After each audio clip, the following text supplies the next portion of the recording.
Make way for Mr. Speaker.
I invite the member for Richmond Queensborough to lead the House in prayer or reflection.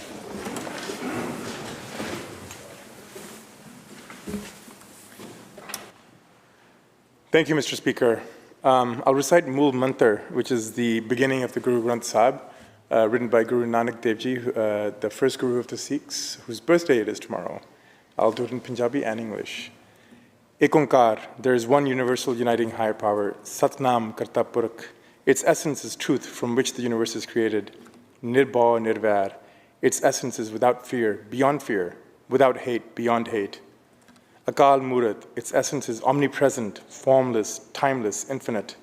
Ajuni Saibang Gurprasad Jap, never born, self-perpetuating, with the Guru's grace recite. Ad Sach Jugad Sach, its essence from the beginning, truth, throughout the ages, truth. Habi Sach, Nanak Hosi Bi Sach. In this moment now, the essence of universality is truth, and says Nanak, it will always be the truth.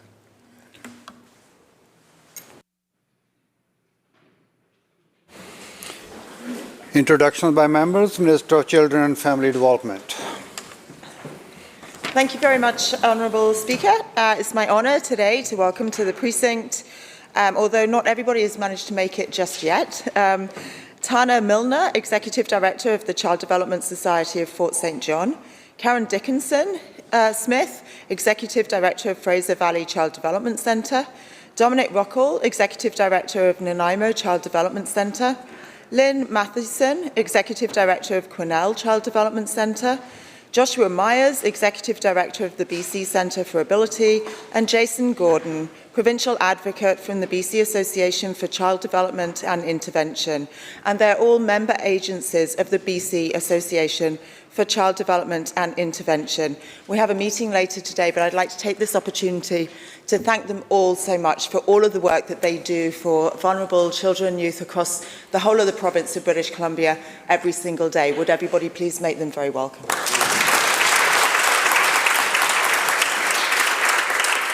Member for Nechako Lakes. Thank you, Mr. Speaker, and it's a real pleasure today to introduce a few guests in the Legislature. And these are individuals, hardworking individuals from our forest sector. They're very proud of what they do. They're very proud of their forest sector. And so I'd like to take this opportunity to introduce Bob Brash, who's the Executive Director of the Truck Loggers Association. The Truck Loggers Association has been around for 75 years now and represents contractors and individuals, suppliers right across the province, but especially on the island. As well with Bob is Tim McGonigal, who's a director for the town of Lake Cowichan. And travelling down from up on the north end of the island, we have Tamara Meggett as well, who is a mum and wife of a contractor, very involved in the forest sector. So the House, please make these people welcome.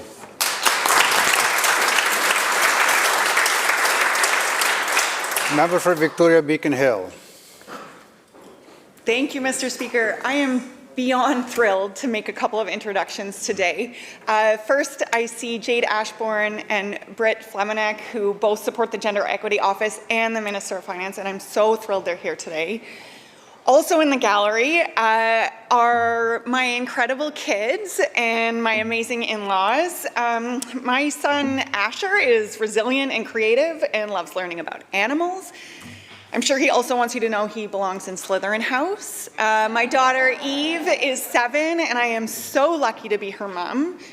She's funny and leans into a dramatic flair for life and is very good at math.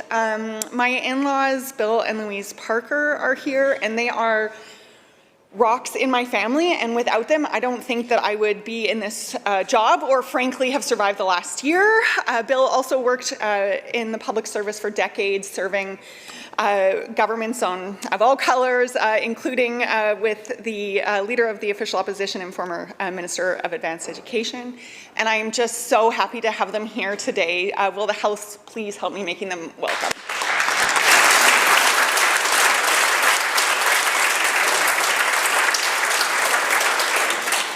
Leader of the Official Opposition. Well, thank you, and how wonderful to have family in the legislature today, and we continue to think about you and your family, to the member. I'm delighted to join my colleague in introducing several members from the forest sector who are here today. Obviously, critically important that they hear about the work that's going on in the legislature and the pending impacts. Delighted to welcome Nancy Ponting. She is with Ponting Contracting. She is a representative of the BC Forestry Alliance and, of course, Mark Ponting, who is also with Ponting Contracting. So, Mr. Speaker, I would ask members to make them welcome today.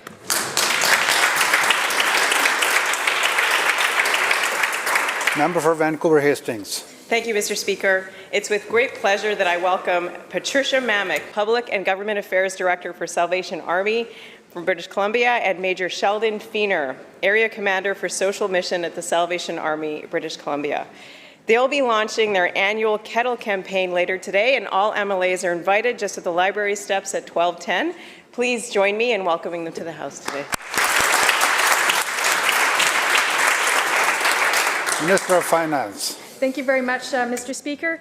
It gives me great pleasure, Mr. Speaker, to introduce Jade Ashbourne, one of my senior ministerial advisors who's joining us here in the House today.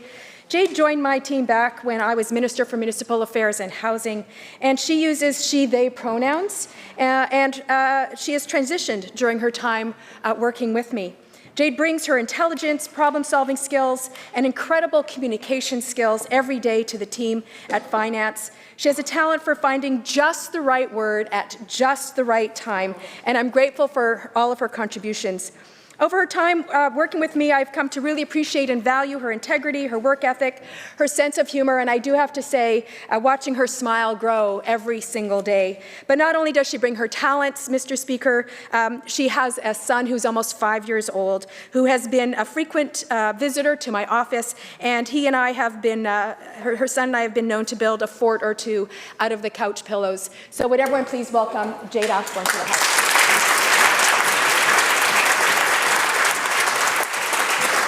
Member for Richmond-Steveston. Mr. Speaker, I rise to wish my constituent Robert Walters, known to most as Bob, a very happy 100th birthday. He's watching today with his family at home. Bob is a retired French professor born in Ohio on November 20th, 1921, and he pursued an academic career, earning a PhD at Princeton. 1949, he won a Fulbright scholarship that led to the first of many long stays in Paris and lifelong involvement with France and French culture. He came to Canada in 1951 to teach French literature and was happy to become a full professor at Western University in 1962, complete with a move to London, Ontario with his wife and 3 stepchildren. He became a citizen in 1985 and is a proud Canadian. He enjoys travel, especially to Paris, but moved to Steveston North in 2006 to be close to his loving daughter, son-in-law, and 2 grandsons. Bob takes art classes and walks every day, and he told me he was especially excited to get his vaccine card so he could get back to going to restaurants and theaters with his friends. He says the key to staying young is having friends much younger than you. Will the House please join me in wishing him a very happy 100th birthday?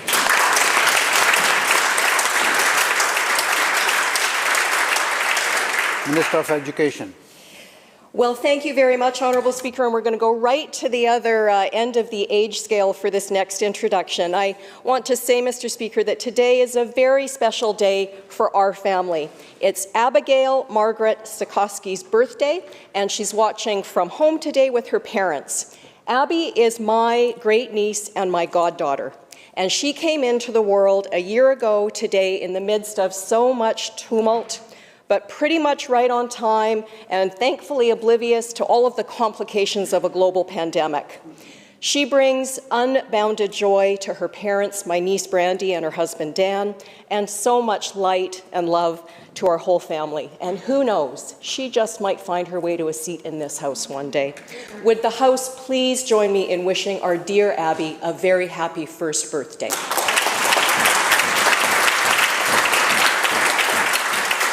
Member for Saanich North and Islands. Thank you, Mr. Speaker. Today I want to just pause and acknowledge that it's our 15th anniversary. Emily and I were married 15 years ago today for the second time, and that was because in August of the same year, the leader of the leader of the third party's mother fake married us for the first time, and that was before I had met the leader of the third party, ironically enough, but nonetheless we knew her mother for quite some time before that. I just want to raise my hands in gratitude to my loving partner and wife Emily, who does so much in order to allow me to do this work and to take the time to do this work, hopefully well. And also acknowledge and raise my hands in gratitude to the work she's doing in our community, both at the Husanich Leadership Secondary School as an EA, and as well as an advocate for mental health and wellness in our community, an event that she hosts annually called the Connection Project. So I know that she's not watching today, but hopefully she will watch the video later when I post it on my YouTube channel. But would the members of this House please thank Emily along with me for spending so many years and too many years in the future. Thank you. Member for Kootenay East. Thank you, Mr. Speaker. I'm absolutely honored today to make two introductions, both from the forest sector, which is critically important to my riding as it is to the rest of the province.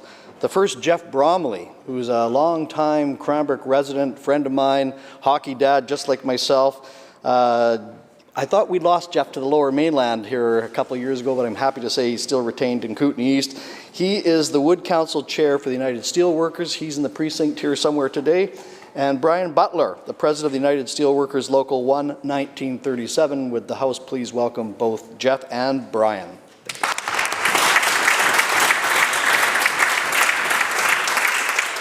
Minister of State for Childcare.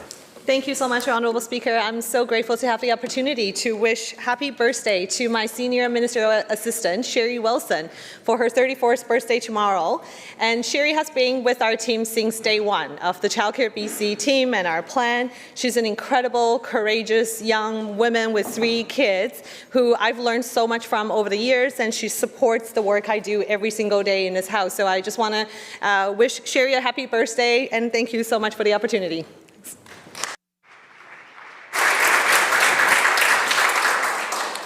Madam Clerk. Introduction of bills. Statements by members. Member for Kelowna Lake Country. Thank you, Honourable Speaker. On November 20th, 1999, transgender advocate Gwendolyn Ann Smith organized a vigil to honour the memory of Rita Hester, a transgender woman who was killed in 1998. Since then, the annual vigil has not only honoured Rita's memory, but also commemorated all transgender people who have lost their lives to violence and began an important tradition that has become known as the annual Transgender Day of Remembrance. November 20th is more than a vigil to honour and commemorate the lives lost to transphobia and transgender violence. It is a day, Mr. Speaker, to reignite the conversation on transgender health and help grow public awareness of the incredible social challenges transgender people and members of the 2S LGBTQIA+ community continue to face every day, both within Canada and around the world. Transgender people face disproportionate amount of sexism, racism, discrimination, physical and sexual violence. Many are ostracized from workplaces and communities and experience homelessness, drug addiction, and challenges to their mental health.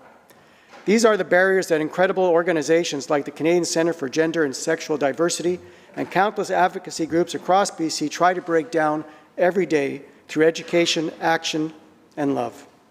Because the Transgender Day of Remembrance is about more than raising awareness of the challenges transgender people face, it is a day for us to empower our gender and sexually diverse communities through education, research, and advocacy, so we as British Columbians can better ally ourselves with the 2S LGBTQIA+ communities and create a province free of social barriers and discrimination, where every British Columbian has the same opportunities regardless of personal identity or sexual orientation. Together, let's all take up the message and mission of the Transgender Day of Remembrance and do our part to forward the mission of the people like Rita and Gwendolyn and build a better BC, Canada, and world for all. Thank you, Mr. Speaker.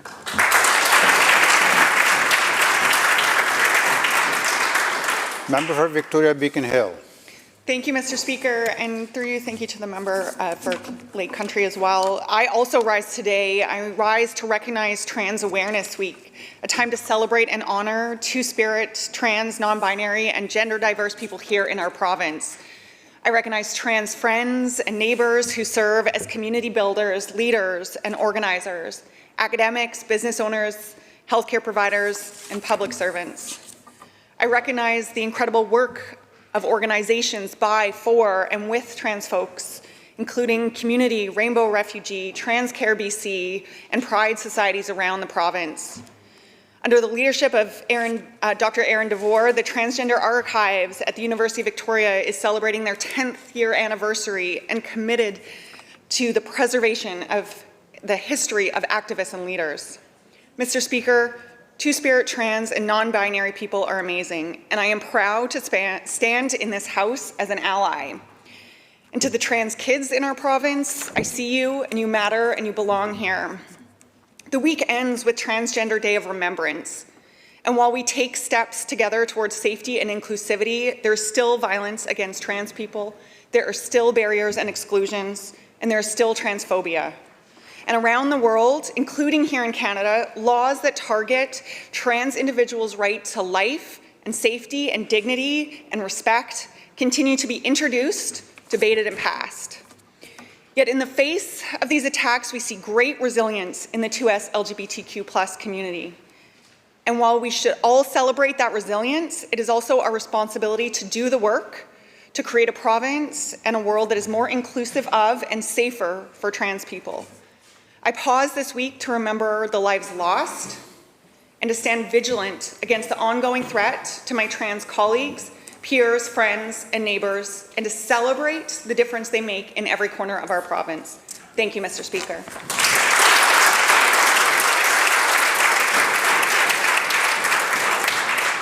Member for Shuswap. Well, thank you very much, Honourable Speaker.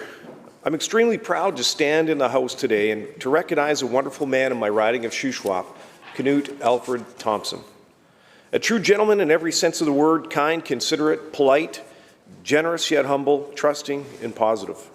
Born in Denmark on June 21st, 1936, although trained as a bricklayer, Canute joined the Army in the spring of 1955, was assigned the Artillery Division, and later served in Gaza as part of the United Nations peacekeeping mission in 1958 and 59. Canute immigrated to Canada in 1964, took up homesteading in Donald, just outside of Golden, commencing logging operations and setting up a small sawmill. In 1977, Canute looked to the marine industry with the acquisition of a small marine and houseboat operation in Sicamous and weathered many economic storms through the years. Always a fierce job creator with a huge heart, well-respected and admired by many, Canute supported his family, entrusting them to take the reins of the operation in 1987 and supported their efforts to grow the business, expanding first into manufacturing with the development of the cruise craft line of luxury houseboats, excelling to become Canada's largest houseboat company. Further diversification of manufacturing operations led to the creation of TA Structures and TA Modular, along with the design and development of the largest freshwater marina in Western Canada. 2 minutes is hardly enough time to comment on the life and contributions of such an amazing guy, but I wanted to take the opportunity to acknowledge the enormously positive, loving, and motivating impact this man has had on my life and that of my entire family. A loyal friend to many, lovingly called Bestefar by his grandchildren, that's Grandpa in Danish, but I know him best simply as my dad. Cool.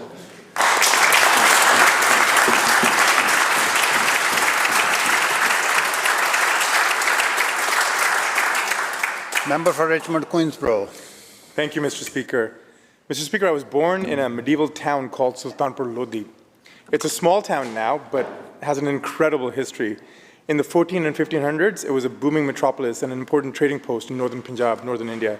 Its streets and lanes are vibrant with stories of Guru Nanak, the founder of the Sikh spiritual movement and faith, and the first of 10 gurus, teachers. I spent many summers there as a child, and as you traverse the streets or turn a corner, there are innumerable gurdwaras and reminders of Guru Nanak. Guru Nanak was blessed with an insight, intellect, and depth of understanding that only a few have. In a time of religious orthodoxy, caste, class, and gender violence and persecution, his ideas represented a revolutionary antagonism to the cultural norm. He was a fierce advocate of the ideas of equality and justice, and his poems, teachings, and writings reflect that. You heard some of that this morning. Those enlightened words speak repeatedly of the universality of humankind, of human and women's rights, and the tie of love that binds us all together. Eko pavan mati sab, eka jot sabaya. There is only one breath. All are made of the same clay. The light within all is the same. He imbued Sikhi with a strong sense of justice and equality. Its most potent and visible representation is in the concept of langar, where all, regardless of their present place in society, come together to prepare, serve, and eat. We saw the spirit just in the last few days with gurdwaras and organizations preparing thousands of meals for those of our British Columbians stranded and left without homes. He was a prolific traveler, and between his late 20s and mid-50s, spent 24 years traveling, learning and spreading his teachings of love and courage, mostly by foot. He traveled south through most of the Indian subcontinent, all the way to Sri Lanka, and north through Kashmir and Tibet, then east all the way to the holy Islamic city of Mecca. There's a fantastic exhibition curated by the international organization, United Sikhs on Guru Nanak's life, being held at the Gurdwara No. 5 Road in Richmond, that runs until this Sunday. I urge all members of this House, if they're in Richmond by any chance, please visit that exhibition. Tomorrow, Mr. Speaker, millions of Sikhs and other admirers of Guru Nanak will celebrate his day of birth. I ask that this House join me in commemorating this important day.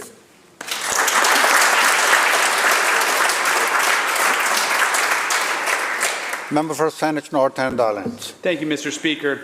This August, I had the honor of attending the unveiling and dedication of a memorial at the British Columbia Aviation Museum, the Victoria Airport. Last week, we paused to remember the courage and sacrifice of Canadian service people. I stand today to recognize one of those individuals who displayed incredible bravery and selflessness. Lieutenant Robert Hampton Hammy Gray is one of only 2 members of the Royal Navy's Fleet Air Arm to receive the Victoria Cross for his valor as a Canadian naval pilot. Born in Trail, BC in 1917, Hammy grew up in Nelson, and after receiving his Bachelor of Arts from the University of British Columbia, he joined the Royal Canadian Naval Volunteer Reserve. Lieutenant Gray received his training for pilot training in England and in Kingston, Ontario. Hammy flew the Hawker Hurricane in Africa before being stationed on the HMS Formidable, where he flew the Corsair in both Norway and the Japanese theater. Lieutenant Gray's Victoria Cross was awarded for, quote, great valor in leading an attack on a Japanese destroyer in Onagawa, Japan, on the 9th of August, 1945. In the face of fire from shore batteries and a heavy concentration from fire from 5 warships, Lieutenant Gray pressed home his attack, flying very low in order to ensure success.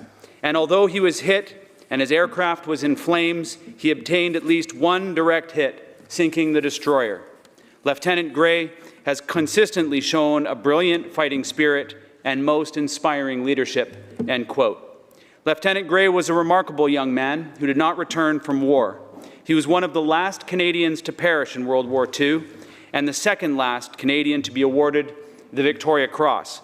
I encourage all British Columbians to visit the beautiful memorial at the British Columbia Aviation Museum, and I raise my hands to Terry Milne, Stan Brigader, Jerry Pash, Joe Bukowski, Museum President Dave Jackson, their volunteers, Board of Directors, and donors for bringing this important project to fruition.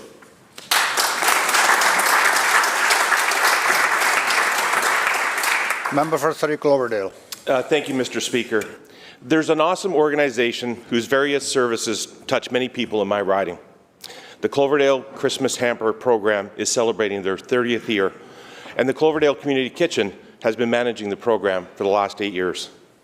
This year, Mr. Speaker, they expect to deliver 650 hampers to those in need in Cloverdale, White Rock, and Langley, with a focus on seniors and families, but also individual adults. To do this, you need a small army of volunteers, and that they do, Mr. Speaker.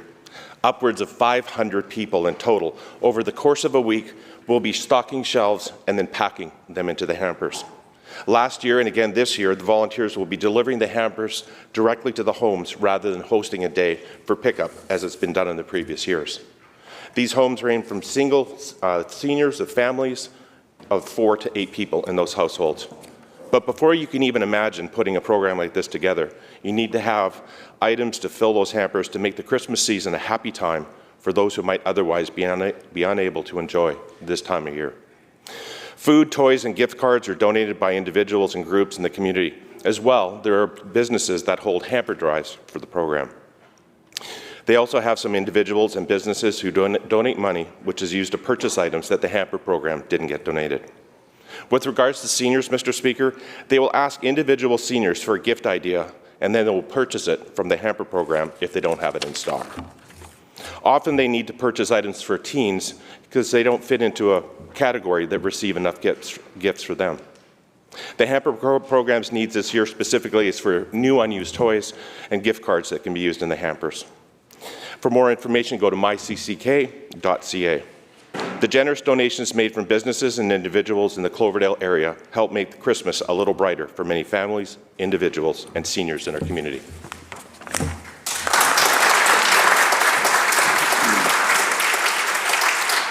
Madam Clerk. Oral questions by members. Leader of the Official Opposition. Thank you, Mr. Speaker. The NDP continually display a cavalier attitude when it comes to extreme events in our province and the challenges that British Columbians might face. During the heat dome alone, almost 600 frail, elderly British Columbians died. And what did the Premier say? And I quote, "Fatalities happen." And when British Columbians were getting swamped over the weekend, the government didn't do anything again. The Premier's response was disappointing. It's, and I quote, "It gets wet in November," he said, as if his government had absolutely no clue what was happening in our province. Well, Washington State certainly did, and in fact, Alberta did. And guess what they did as a result of that? They told their residents. They actually warned them, but not in British Columbia. Can the minister stand up today and explain exactly why this government continually fails to warn British Columbians when they are potentially in imminent danger?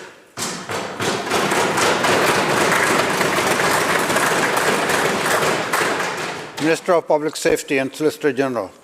Thank you, Honourable Speaker, and I thank the member for the question. I can tell the member that there was significant work on the weekend of the storm that came through, an unprecedented storm, the likes of which we have never seen in this province, dropping more than a month's worth of rain in the space of 48 hours.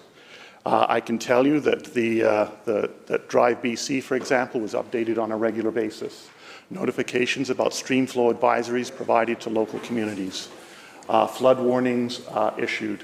The highway signs about weather conditions. At the same time, crews were out dealing with the potential trouble areas, both in terms of local communities, but also on our provincial highways.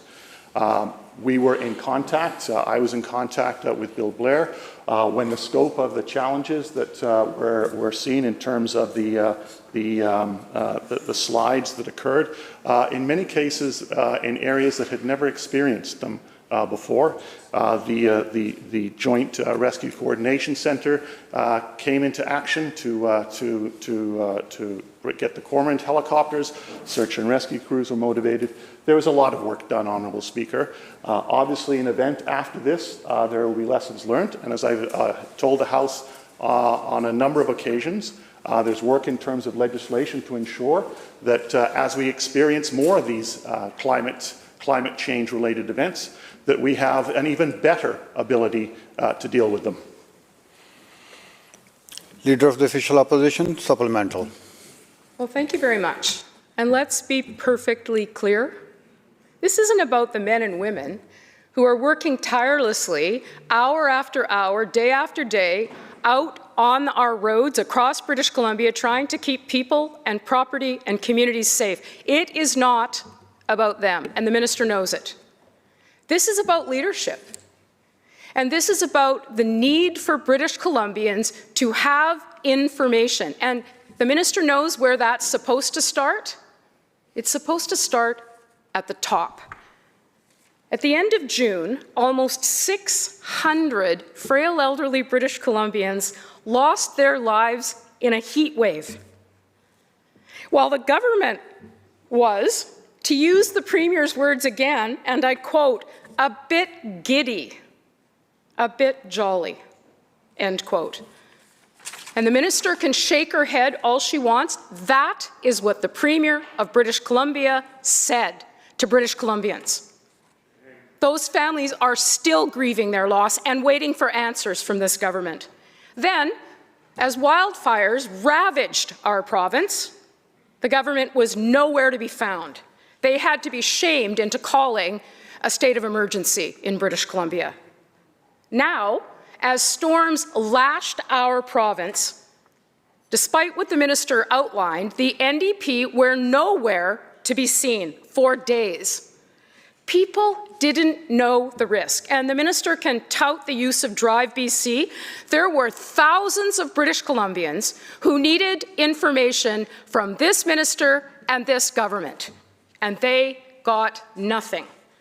So can the minister stand up and tell us specifically why he and his government failed to give British Columbians adequate notice about the risk they were facing? Minister of Public Safety. Thank you, Honourable Speaker, and I thank the member for her question.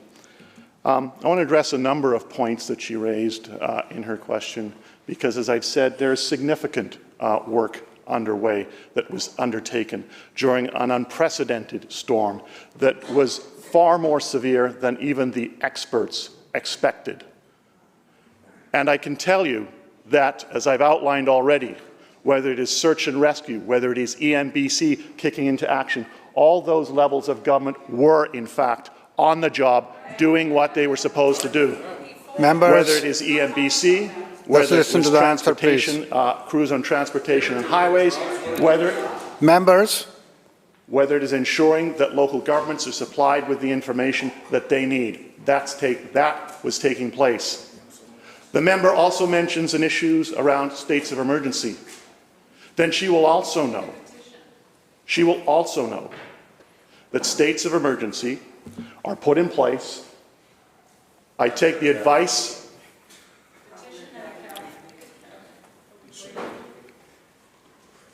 Please continue. Are put in place on advice of the experts who are dealing with the situation. You know, Honourable Speaker, the member stands up and asks in all seriousness a question, and I am trying to give her a serious answer. She may want to heckle, she may not want to hear that, but I know many British Columbians do. Members, we heard the question. Now it's time for answer. Yeah, please stay quiet while the answer is given. Continue, Minister. And a state of emergency, as I said, based on advice that I receive from my ministry and other ministries on what is required to deal with the situation. Because I know that member knows, and I know other members on that side of the House know, that a state of emergency does not prevent or give you any additional resources at that time. The key element it does, it allows you to deal with situations going forward, such as what we are facing with the rebuilding of a lot of the infrastructure. And as we announced yesterday, that there will be orders coming from that and flowing from that decision to put in place that state of emergency. Member for Kamloops, South Thompson. Oh, thank you, Mr. Speaker. The members of the official opposition are not questioning the incredible work of first responders, local government officials, EMBC, the Ministry of Transportation, and others. We're not questioning their leadership. With all due respect to this minister, we're questioning the leadership, the lack of leadership on the part of this minister and the part of this government in keeping British Columbians safe in the face of impending disaster.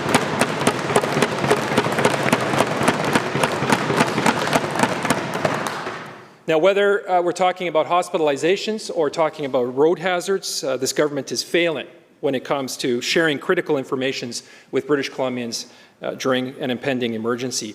Yesterday, we saw the Premier shrug and say, and I quote, "It gets wet in November," end quote. As if no one could see this disaster coming, except they did see it, with all due respect to the minister, they did see it in Alberta. and they saw it in Washington State. Washington State declared a severe weather state of emergency on Monday. British Columbia took an additional 2 days to declare a state of emergency in our province. This meant that folks only a couple kilometers south of the U.S. border, south of Abbotsford, had 48 hours more warning than the people of British Columbia did. That's unacceptable. Mr. Speaker, that's why shelves are empty in stores across this province. This is why there are long lineups at gas stations. Order, please. British Columbians are scared, they're worried, they're nervous, and it all dovetails back to this government's failure to provide adequate advance notice. So the question to the minister is this: can the minister explain why he refuses to use all of the tools that he has in his toolbox, like the Alert Ready warning system, so that British Columbians are given the advance warning that they need, that they deserve, to best prepare themselves and their families and their livelihoods for impending disaster?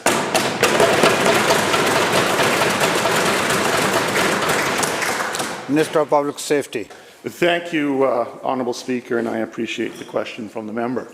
And I'll tell that member this, that every tool in the toolbox is being used to deal with this situation.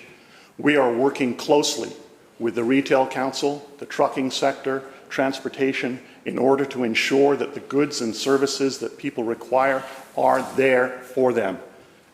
The situation around food, for example, the suppliers tell us there is lots of supply. They are rejigging their transportation routes to ensure that those areas that are impacted are able to get the supplies they need. As the member well knows, many parts of this province, the transportation routes are not affected. From Kamloops, for example, where that member represents, the rail line operates all the way to the east. The city of Prince George, where the Leader of the Opposition represents, the transportation corridors are open all the way to points east. And trucking and transportation are getting and doing everything they can to get the goods there. The most important thing that all of us can do, including the opposition, is to let their constituents know that hoarding is not helpful, that the best thing to do is to be patient and to recognize, as the private sector is making clear, as the private sector is making clear that those supply chains and those supplies are there. And that's what's taking place. This government is doing everything it can and will continue to do everything we can. Thank you. And your response just demonstrates why you guys are still sitting over there.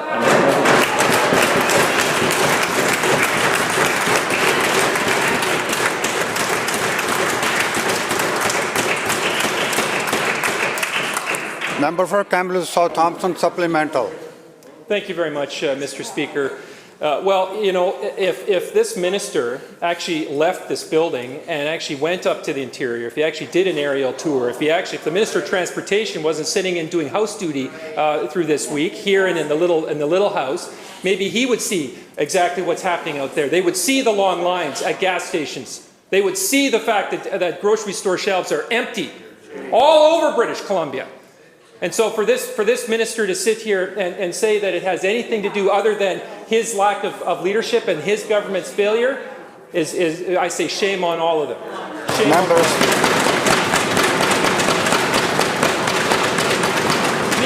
BC's emergency warning systems are not meeting the challenges of today's natural disasters. That's on this government. All other provinces are using the Alert Ready system. They're using it for tornadoes. They're using it for wildfires. They're using it for a range of other natural disasters. We're not using it here. Did the government use the alert system for the 2008 devastating wildfires? No, they didn't. Did they use the alert system for the heat dome this summer that killed nearly 600 British Columbians? No, they didn't. Did they use the alert system for the wildfires this summer? No, they didn't. Did they use the alert system for these floods? No, they didn't. The only province in the country not to use this advanced warning system. Now let's talk about the Coquihalla Highway for a moment. This past Sunday, the member from Kamloops North Thompson and I, as we often do, we were heading to Victoria. We drove down the Coquihalla. We missed the slides on the Coquihalla by just a couple hours. Now I can tell you, Mr. Speaker, that the variable speed signs hadn't been changed. The speed was still 120 kilometers per hour. And all that was on the overhead message boards was a notice to watch for pooling water on the road, which is a very common message that we see on those signs very often. There were no crews that we drove past, contrary to what the minister just said in a previous answer. So surely the minister doesn't expect British Columbians to rely on Drive BC and Drive BC's Twitter page. Surely he doesn't expect them to rely on Facebook posts while they're at the wheel, while they're driving. Now here's the thing, the province is the only jurisdiction that can send a mandatory warning via tailored text messages to everyone that overrides their cell phones. Not local governments, only the provincial government can do this. So my question to the minister again is this: when will the government actually use the warning systems that it has at its disposal, that other jurisdictions are using, to better protect and prevent extreme weather disasters from putting the safety of British Columbians at grave risk?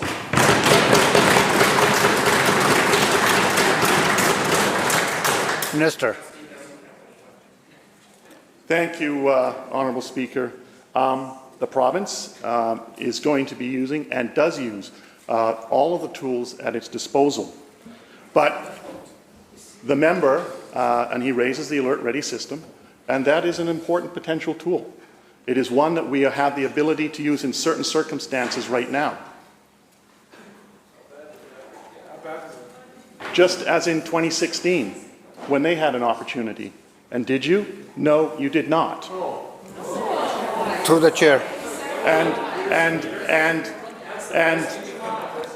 members. And what I've also said in this House is that we will have in place the Alert Ready system, and we've committed to doing that for next spring. We also have the ability, and as we worked with local communities, to ensure that if it's needed in a particular area, as in Abbotsford the other night, we worked with them and had a text ready to hit send and to send it out. But what that member consistently forgets in his question and the impression he wants to give that somehow this is a magic solution, it's not. It requires cell phone towers, which in many cases, as he knows on the... Members, order. Order. Minister. Thank you. And working with local communities who also have their alert systems that they use to make sure, one, that there's no duplication, and second, that they're used in a way that also doesn't cause panic. And by working with first responders and the emergency coordinations on the ground on when the appropriate time to do it. So, Honourable Member, we will be using next spring, next summer, the Alert Ready system, starting in the central interior, but we're going to make sure that it's done right. Member for Saanich North and Islands. Yeah, thank you, Mr. Speaker. My question is through you to the Minister of Children and Family Development. Does the minister recognize the ugly history between MCFD and Indigenous children and families is rooted in harm and mistrust, and that this scarred relationship remains to this day? Minister of Children and Family Development. Thank you, Honourable Speaker, and thank you to the member for the question. We do recognise that for many, many decades, there has been an over-intrusion of government into Indigenous families and Indigenous communities, and our government is taking steps to address that. We've changed the provincial law that enable MCFD staff to be able to work closely with Indigenous communities when there's a concern about an Indigenous child. Social workers are able to actually approach Indigenous communities, ask if there's somebody there, an auntie or a relative who's able to offer a safe home for that child so that children and youth can stay connected to their family, to their community and to their culture. Honourable Speaker, we've also increased the rate for out-of-care carers so that they receive the same financial support as foster carers. And so we've seen a significant increase in the number of Indigenous children that are in out-of-care placements rather than being brought into the government child welfare system. But, Honourable Speaker, there is a lot more to do. And even with the Federal Act coming into power, we know that there is a lot more to do. We are absolutely committed to doing that work with Indigenous communities. Member supplemental. Yeah, thank you, Mr. Speaker. And I appreciate the response, and I think the minister needs to check in with some within the ministry to see if the changes that have been put in place are actually being implemented on the ground. But I am challenged, Mr. Speaker, with the minister's response and how it can be squared with subjecting neurodiverse Indigenous children to her proposed MCFD-run hubs. The proposal will arguably deepen access barriers for Indigenous and racialized people who are disproportionately targeted by MCFD. Their families are frequently ripped apart by the consequences of systemic racism within that ministry. This system will further disadvantage Indigenous and racialized children. It creates new and deeper barriers within a system that is, by its very nature, focused on individualized and diverse community service opportunities and possibilities. Further, by moving to an MCFD-controlled and centralized hub model, the opportunities for culturally appropriate services is further reduced. Mr. Speaker, through you to the Minister of Children and Family Development, does she expect neurodiverse Indigenous children and families to feel safe accessing an MCFD-run hub? Minister. Thank you, Honourable Speaker, and thank you to the member for the opportunity of explaining to members here that services for children and youth with support needs will be delivered by community, in community, and in response to the needs of the community. We actually have an advisory circle, an Indigenous circle, advising us on how we move forward to ensure that not only are we able to create Indigenous-led services, but that all services are culturally safe and properly informed, and that all staff have the appropriate training and knowledge and experience and expertise to make sure that all services delivered in community are culturally safe and accessible. And I would like to take this opportunity to inform the member that these services will be delivered by community agencies and by Indigenous agencies. They will have multidisciplinary teams and have multiple points of access. Our expectation as the ministry will be that community agencies will step up in collaboration and partnership with local communities, local nations and local agencies.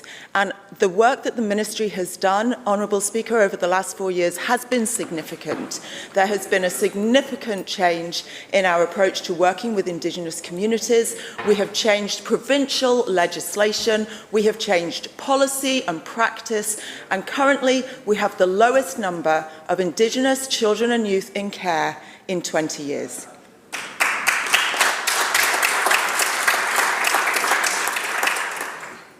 Member for Abbotsford West. Thanks, Honourable Chair. We have all seen the devastation that has wrought Sumas Prairie in Abbotsford.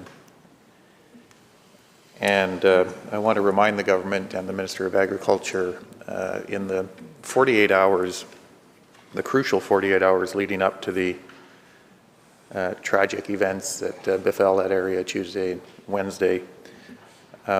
Here is what was happening 2 kilometers away across the border in Washington State. On the Sunday morning, American officials issued an emergency proclamation for flood risks based on the weather projections that they had at the time. On Sunday afternoon at 3:40, American officials issued a flood warning specifically for the Nooksack River. By Monday morning, the Americans were broadcasting record levels on the Nooksack, and shortly thereafter, the flood alert sirens in Sumas were sounding. Monday afternoon at 3:30, the Americans confirmed the Nooksack was at flood stage, and the Washington State Governor issued a severe weather emergency proclamation directing implementation of the state's comprehensive emergency management plan.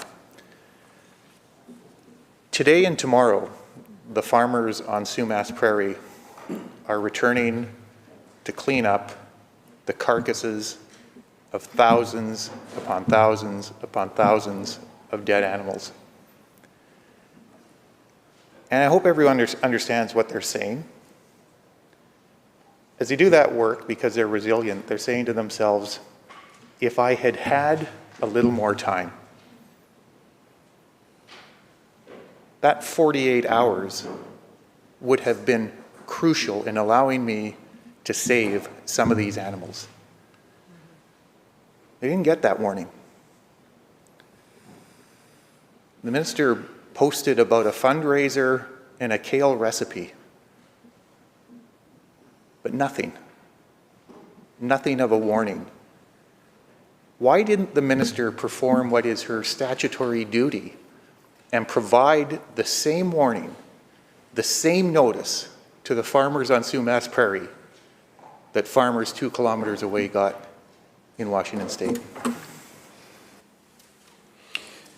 Minister for Public Safety. Thank you, Honourable Speaker, and I fully appreciate the question from the member opposite.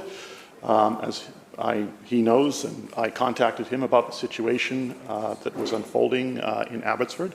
But what I can also tell him is that on that weekend, on that Sunday, not only were flood warnings, the flood situations and the stream flow advisories going out to local communities, and the local communities were monitoring the situation that was developing. But as he knows, that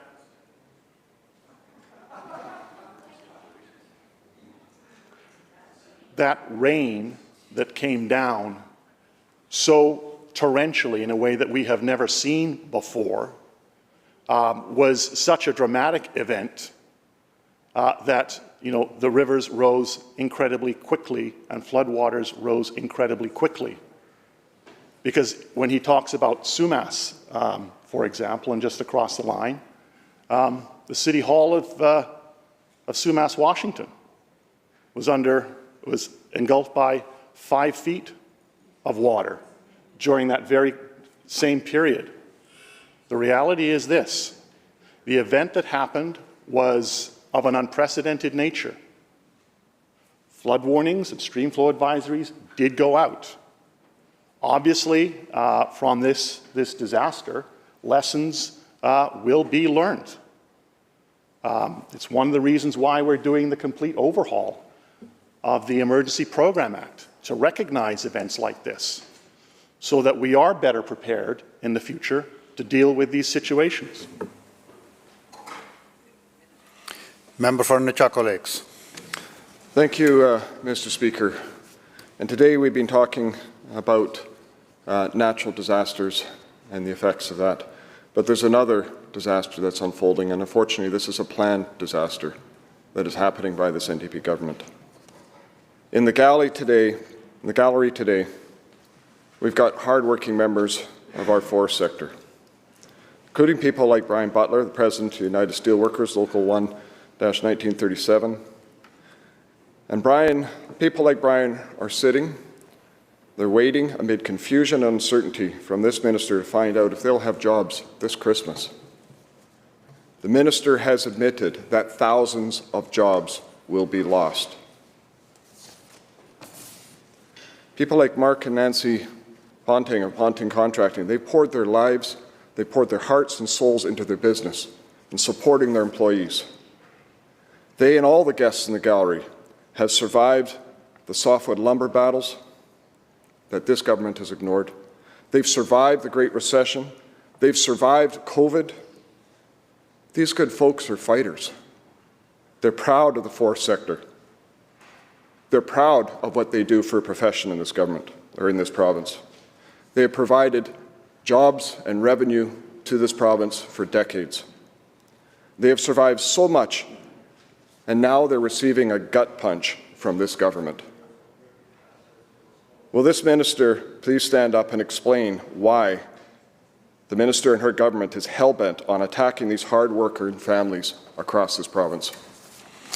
Minister of Forests, Lands and Natural Resource Operations. Thank you, Mr. Speaker, and I want to thank the member for the question, but I too want to welcome Bob, Jeff, Brian, and all the members who are here in the gallery watching this discussion today, and I'm really glad you're here so that I can clarify the information, the misinformation that you're hearing. I understand.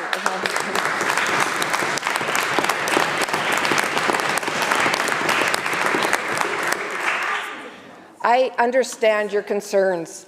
I lived through the downturn in the forest industry when 30,000 people lost their jobs in the forest industry.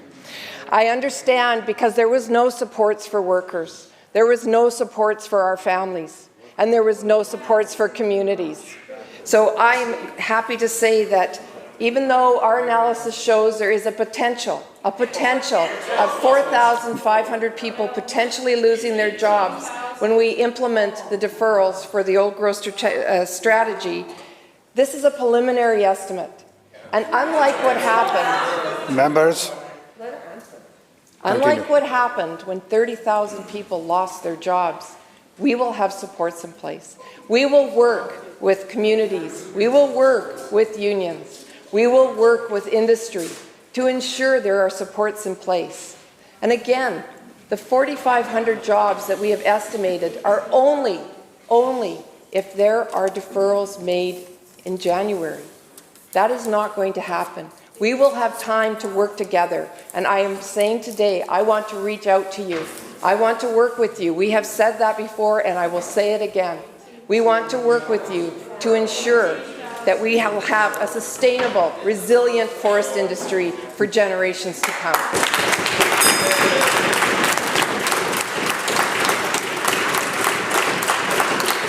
The bell ends the question period. Madam Clerk. Orders of the day. Government House Leader. Thank you, Honourable Speaker. In this chamber, I call Committee Stage Bill 23, Forest Statutes Amendment Act. In the Douglas Fir Room, Section A, I call continued committee on Bill 22, the FOIPA Amendment Act. Committee Chair.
All right, members, let's call the committee into session. We're here on the committee stage of Bill 23, Forest Statutes Amendment Act 2021, and we were on Clause 33.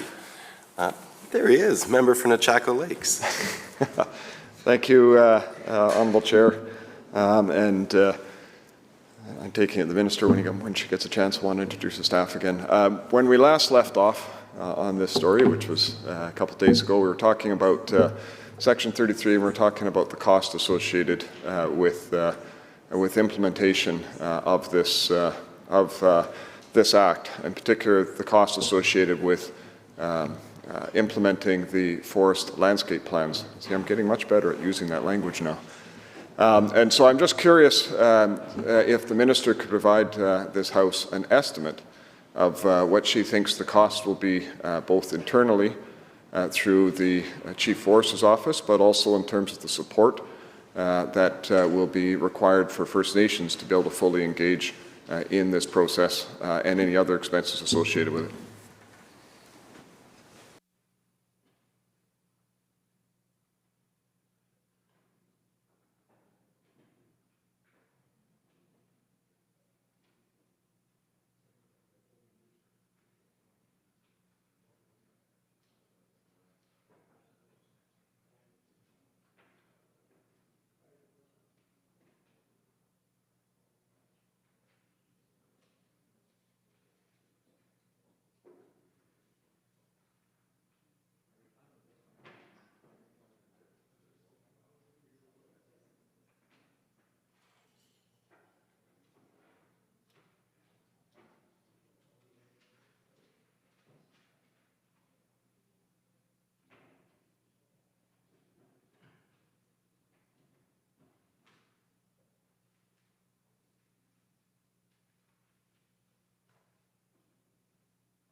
Minister. Thank you, Chair. And yes, before we start, I want to introduce staff that's here with me today.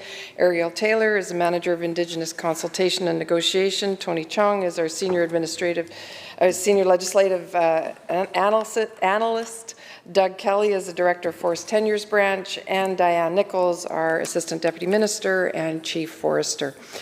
So thank you for the question. So we will as we have said initially throughout this process, we have the staffing in place through our existing budget to cover all the costs for our existing pilots that we have, and also if there are a few more that are initiated before fiscal year end.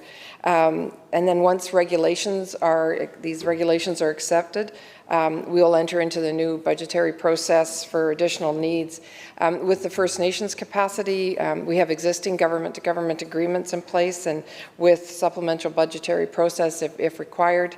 And again, once regulations are in. If there's any additional funding that's required, we will go through the, enter into the new budgetary process. Member. Thank you, Honourable Chair, and through you to the Minister. Thank you for that information, but I was hoping I might hear a number associated with it, and obviously I'm a little surprised to hear pilots are underway before the legislation is in place, but that's, I guess that's interesting, and there'll be more pilots apparently that'll be started before the year end, before regulations come in place. I believe the Minister talked about it taking potentially up to a year to bring the regulations into place for this when I first asked about budgetary concerns, but perhaps the Minister could clarify that as well. But I'm hoping the Minister will be able to provide some estimate in terms of a number. And the reason for that obviously is having engaged with so many First Nations over the years in terms of the work that is being done, it is, the capacity for First Nations is always stretched. There are so many priorities, there's so many things they're working on, and they will need additional support to be able to fully engage in this process in a meaningful way. And with 204 nations around the province, with 2/3 of those roughly engaged on forestry, that's a pretty big price tag over a period of time. So I'm just wondering, how, if you have an estimate of that, obviously there's going to be an ask that will come out of the budgetary process going into next year.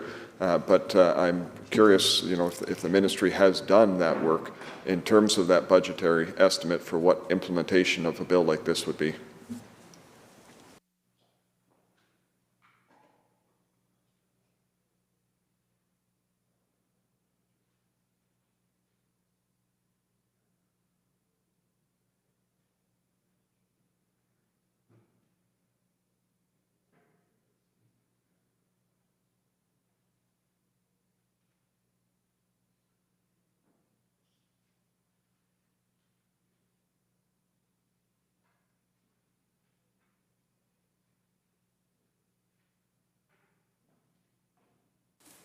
Minister.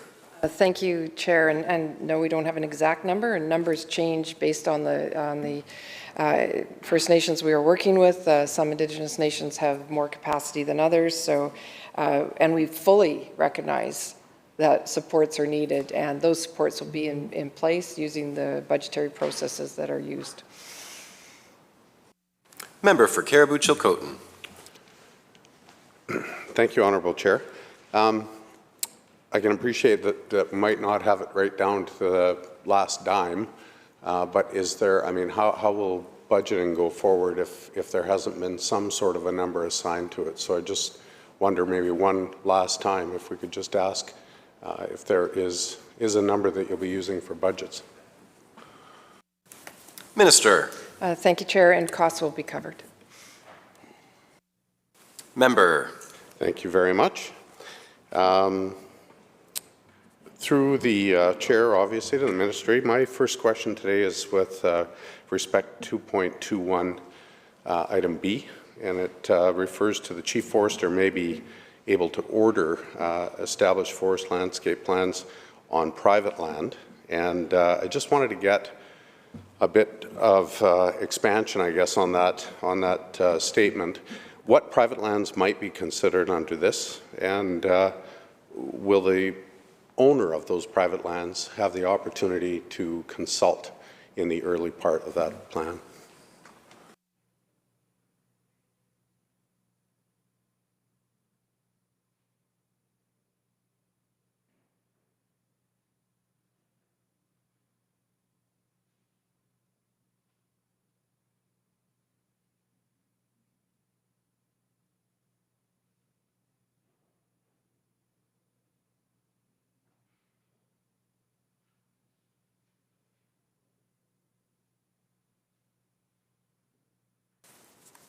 Minister. Thank you, Chair. As it says in the bill, private land that is subject to an agreement under the Forest Act. That is the where the Chief Forester may, by order, establish a forest landscape plan for the following land. So it's private land that is subject to an agreement under the Forest Act. Member.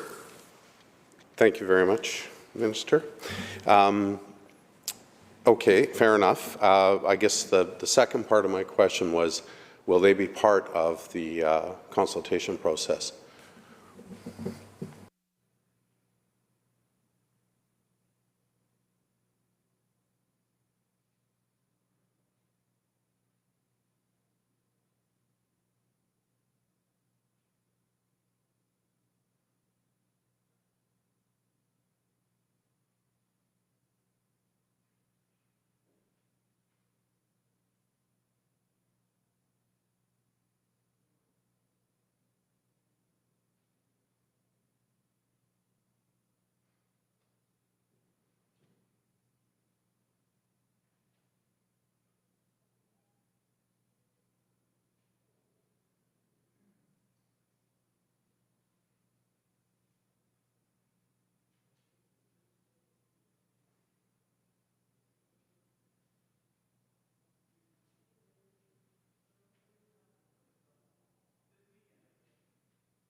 Minister.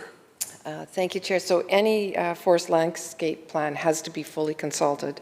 So if the private land is subject to an agreement under the Forest Act, as it states in the Act, they will be part of the process of the forest landscape plan.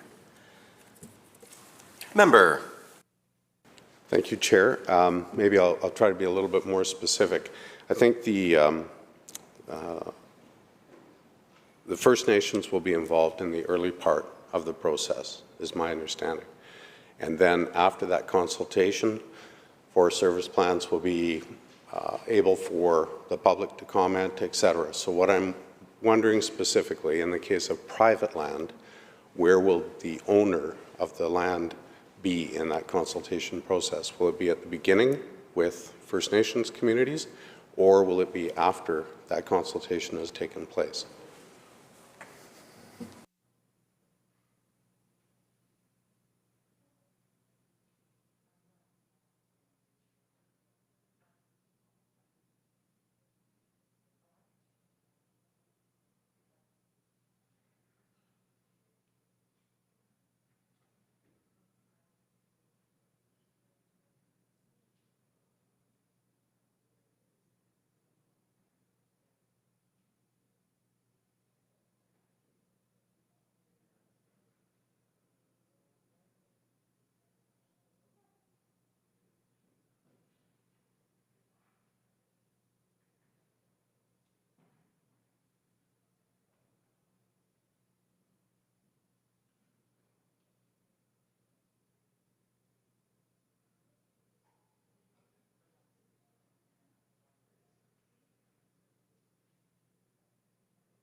Minister. Thank you, Chair. So as we've been saying, if the private land is subject to an agreement under the Forest Act and it is part of a forest landscape plan, they will be involved from start to finish with First Nations to the end of the establishment of the forest landscape plan as part of the whole process. Member. Okay, thank you very much, Chair. I appreciate that the private landowner then will be involved from the very start of the process, not after the 60-day consultation period, so that's fine. My next question is, in the development of the Forest Service plan, there may be things mandated against a private landowner. In other words, things that they may have to do on their own lands. Will that be mandated for the private landowner to do at their cost? Will there be penalties for not complying? Can you speak to that a little bit?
Minister.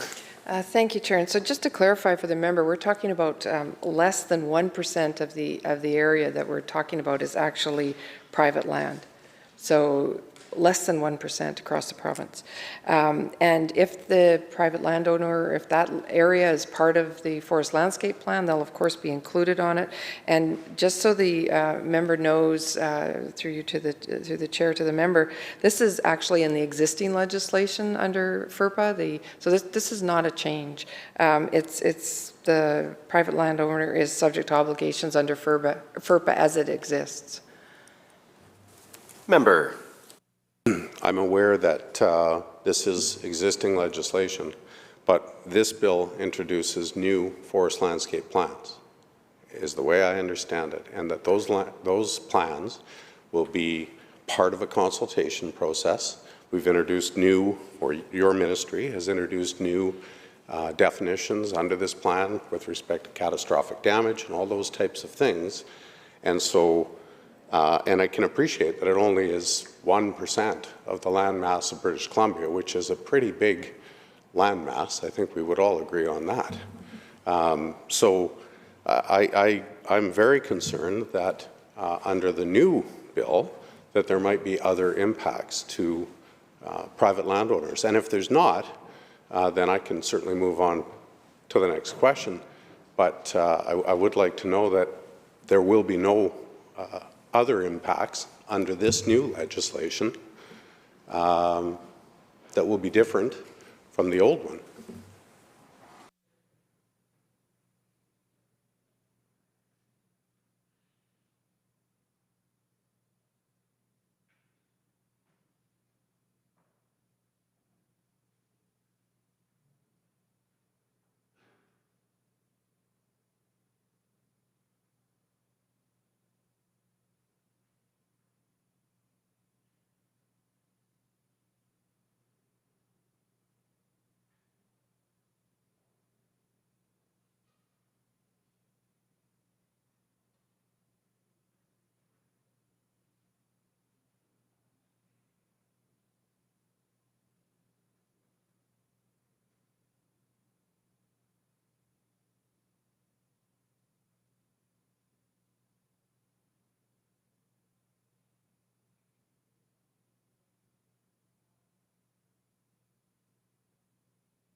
Minister. Thank you, Chair. So again, the private lands that are subject to an agreement under the Forest Act already, have undertaken stewardship planning, anything that's under the FERPA that they have already done. And if there's any changes, it would be if there are values within the forest landscape plan that are established. For instance, there's opportunity for more consultation with people, but it's about the values of the forest landscape plan and how that is undertaken. Member. I appreciate what the minister is trying to say, and perhaps I'm not being clear. The new Act has new definitions, new things that may be done on the landscape. In fact, under the next 2.2, it talks about preventing, mitigating, adapting to impacts caused by significant disturbances. So there are new items under this Act. And again, like I said in the last question, if there's no change to what might affect a private landowner as far as cost or rules or things that they may be mandated to do, under 2.21, as I said before, the Chief Forester may order establish a forest landscape plan. I understand that we have a framework in place now. I'm just trying to confirm that nothing will change under the new framework.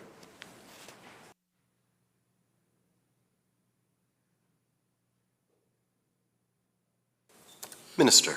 Well, it's impossible to, confirm what the member's trying to get out of me, because this is about, it will be determined by the values of the forest landscape plan. And that's what my answer will keep being, because that's what will determine the changes. I'm not quite finished, sorry. That will determine what the changes will be. Member. Thank you, Chair. I'll ask maybe in a different way. There's a consultation process for a new forest landscape plan. We already agreed that the First Nations will be a part of it right at the beginning, and that the private landowner will be a part of that consultation. There may be decisions made to go forward in that plan.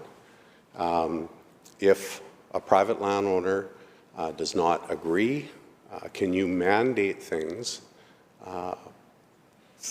that might be mandatory for that private landowner to comply with? Through the chair, of course.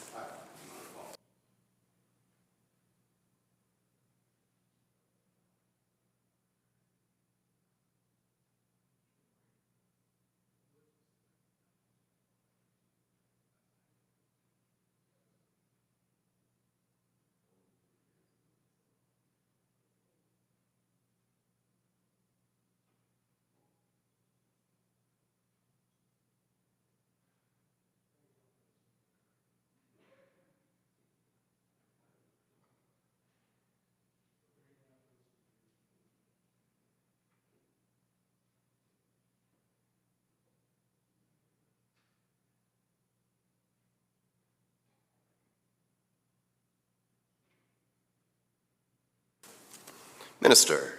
So again, the private lands that are subject to the agreement under the Forest Act, they currently need to abide by all the regulations in the FERPA. What will happen, though, is the private landowner will be part of the discussions as the forest landscape planning is undertaken. So they'll be part of the process. Thank you, Chair. Is there an avenue for the private landowner to disagree? Can he, again, I mean, can things be mandated against, or I shouldn't say he, I suppose, but can things be mandated against a private landowner's wish if he doesn't agree with the consultation that's happened with the parties that are involved in the consultation?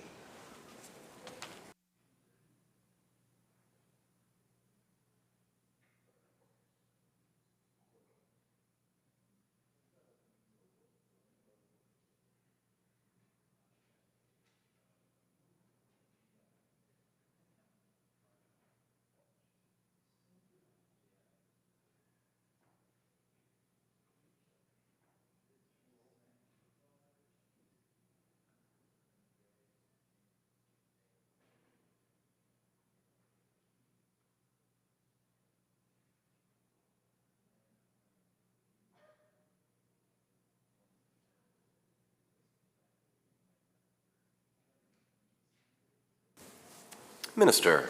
Thank you, Chair. And as with the existing FERPA legislation, private landowners, he or she, can request to have their private land withdrawn from the agreement. Member. Thank you for that. I don't know why I rose. I just heard my colleague said that he had a question as well. So, thank you for that.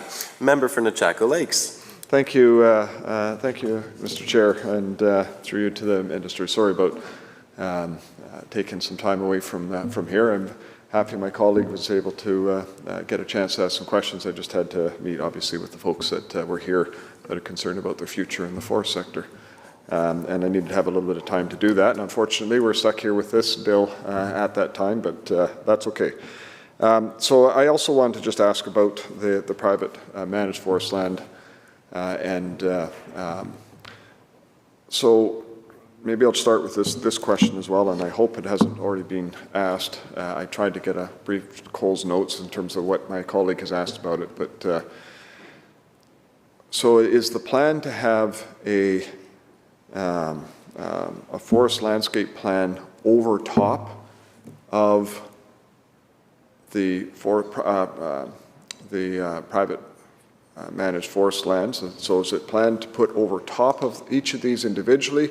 Is it to be part of it as a group, or or is there consideration for exclusions? I'm just kind of wondering how they will be drawn out as you develop a forest landscape plan.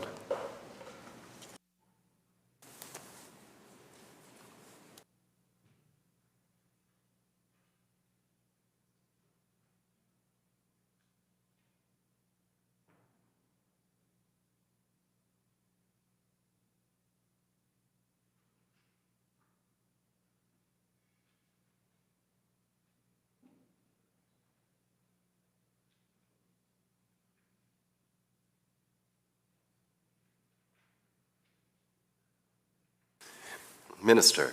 So private managed forest land, it's voluntary, and it does not apply to the forest landscape planning or FERPA. It's only if a portion of a private land is within an area. And then, as I said, the member may have missed this, we're talking about less than 1% of the land that would be covered by the forest landscape plan is actually private. Less than 1% in the province. And as we said, this is no different from the existing legislation. Private landowners who are part of the existing system that are part of that would be covered under this forest landscape plan would be part of the consultation process, would have input. One difference is that under stewardship there was no consultation. Under landscape planning there will be consultation.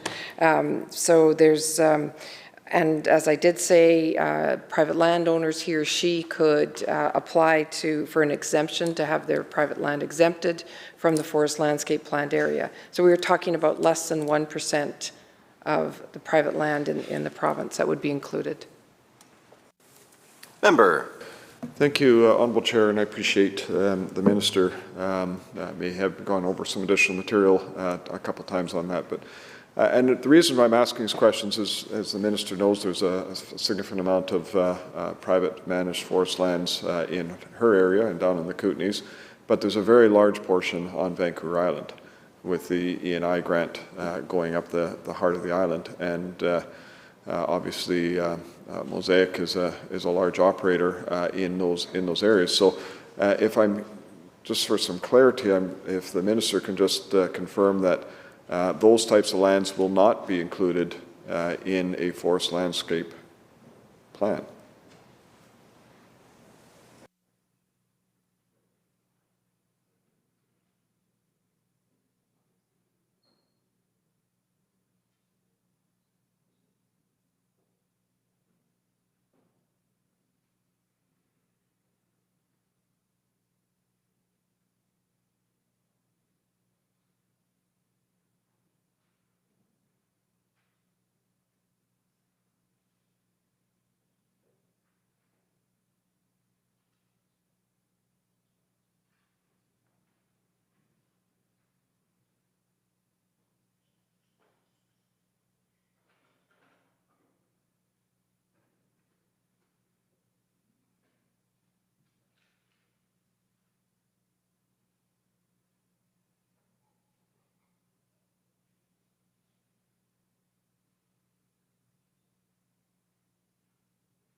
Minister. Thank you, Chair. So there's no change. Private managed land is governed by the Private Managed Forest Land Act, and the FLP won't apply. Member. Thank you, Honourable Chair.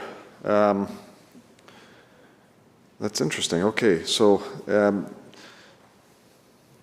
obviously there's these significant tracts of private managed lands, and they're big issues, particularly on Vancouver Island, but I know down in the Kootenays as well.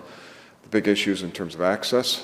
There is land that would be beyond the private managed land that may end up having a landscape management plan on, and access, in terms of roads and road deactivations. I'm just wondering, how will that work technically in terms of landscape planning when you've got a large chunk that may be taken out of the middle of a landscape plan potentially, or that isolated landscape plan?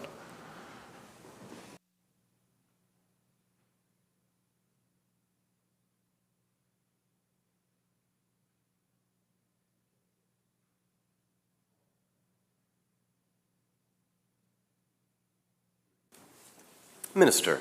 Thank you, Chair. And private land that is subject to an agreement under the Forest Act is the only land that we are talking about in this bill. Member. Okay. That didn't really answer the question, so I'm wondering if I should ask the question again. Just in terms of what that interaction is between private managed forest land, such as the E&I grant, and how landscape planning will work, whether that's landscape that may go across both sides or on either side. I'm just wondering how technically that works.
Minister.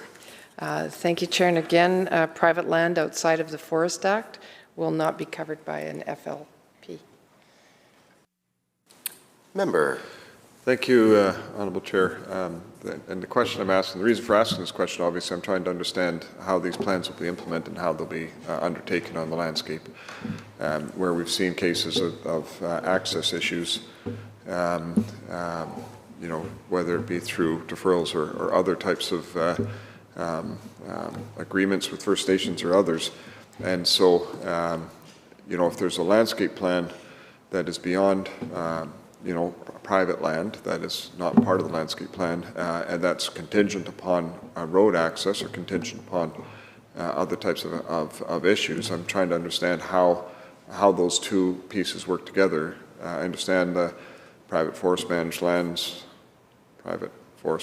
yes, is separate and is not included as part of this, but I'm just wondering, obviously, it's a big landscape and there's lots of issues that interact, so I'm wondering if maybe as you're developing these plans, you don't have an answer to that because you won't know how these plans will actually interact at this point, but I'm just wondering if that's being thought about and what the considerations are.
Minister.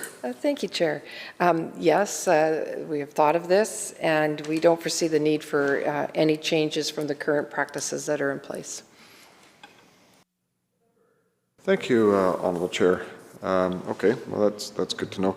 And I'm just, because I seem to be a little confused about this 1% of the land that may be associated. Can the Minister give some examples, or an example, or multiple examples of private land that is subject to the agreement under the Forest Act that might be included in forest landscape planning?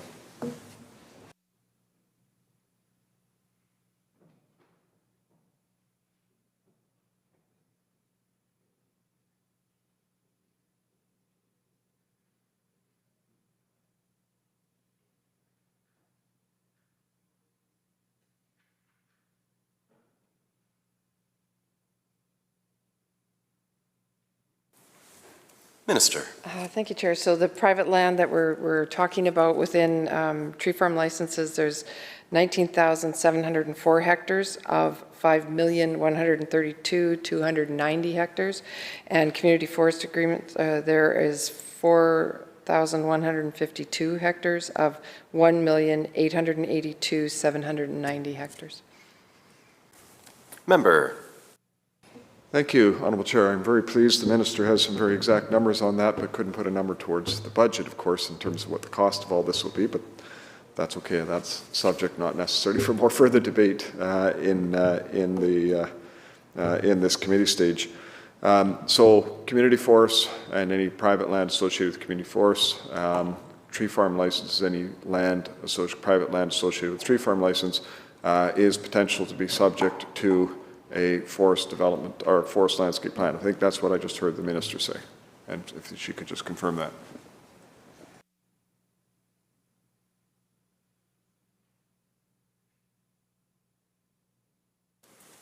Minister. Yes. Member. I love one-word question answers. Sorry, I don't have any one-word questions.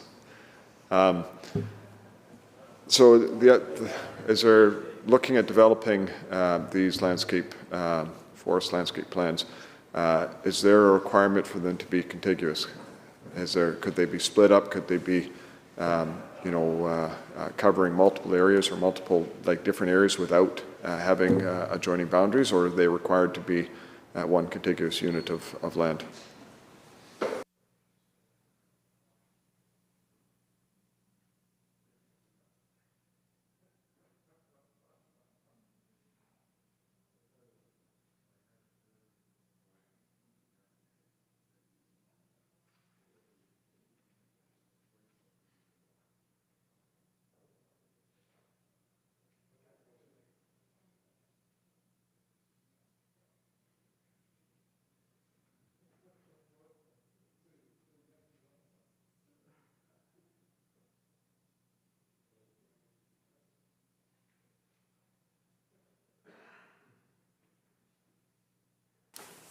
Minister. Thank you, Chair. So our intention is to keep this consistent with timber supply areas and tree farm license areas. Member. Thank you, Honourable Chair.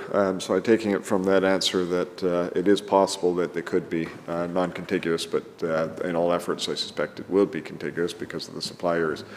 And a reason for asking that is sometimes you've got, and I can't remember on the island if this exists or not, but you obviously could have, a watershed, a supply area that has a chunk of private land that goes through it that would be excluded. And that's why I'm wondering, because you might end up with a forest landscape plan on a very small portion and a forest landscape plan on a larger portion as opposed to being grouped together.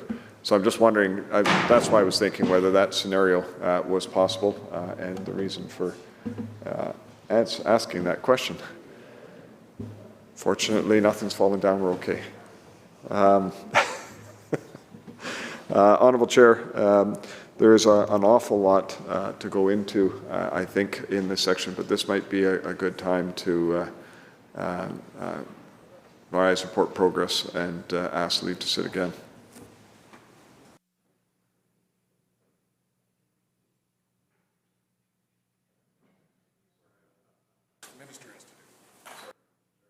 Sorry, I was momentarily distracted. I'm glad nothing was falling down.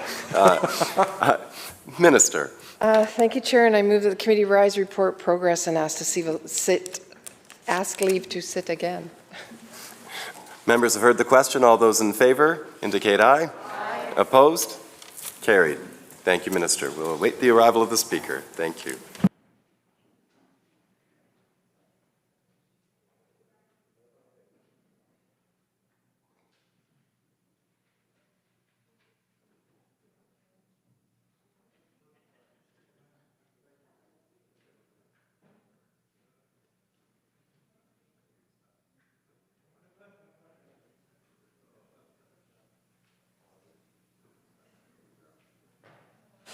Committee Chair.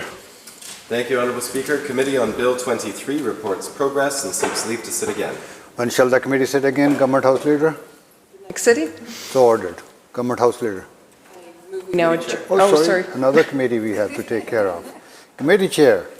Mr. Speaker, Section A reports progress on Bill 22 and asks leave to sit again. When shall the committee sit again? Government House Leader. At next city? So ordered. Government House Leader. I move we now adjourn. Members, you heard the motion. All those in favor indicate aye. Aye. Opposed? Motion carried. This House stands adjourned until 1 p.m. today.